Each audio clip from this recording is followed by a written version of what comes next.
Niatnya bercanda, namun aksi para pemuda ini justru mendapat cibiran netizen. Mengapa tidak? Beberapa pemuda tersebut secara spontan membuat orang lain ketakutan karena dikira gerombolan begal. Videonya pun viral di media Twitter atau X. Awalnya, sejumlah pemuda terlihat asik mengendarai sepeda motor. Tiba-tiba seorang pemuda langsung lompat dari motor dan berlari sambil mengayunkan pipa paralon yang ia bawa ke arah pengendara motor. Pengendara yang melaju dari arah berlawanan spontan menjatuhkan motornya dan berlari ketakutan. Pasalnya, paralon itu mirip dengan samurai. Usai si pengendara kabur, pemuda lain terdengar tertawa dan menjelaskan jika mereka hanya bercanda sambil memvideokan. Terlihat pengendara motor pun berbalik dengan wajah masih dibayangi ketakutan, mengambil motornya yang terjatuh. Masih sambil tertawa, sejumlah pemuda itu kemudian pergi menjauh. Para netizen yang menonton video ramai-ramai menghujat tindakan pemuda tersebut.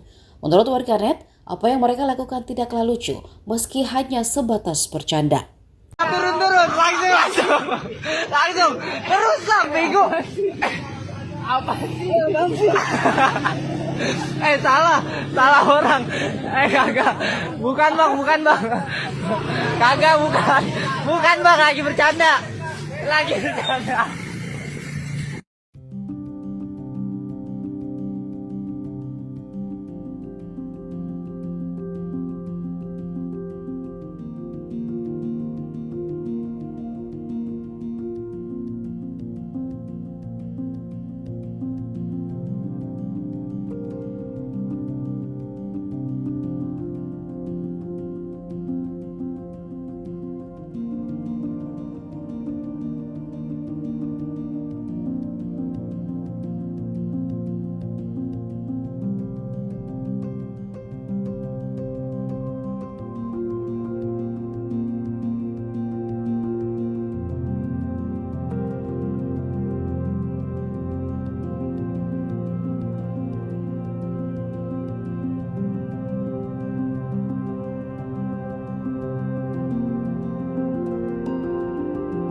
Download Tribun X sekarang, menghadirkan lokal menjadi Indonesia.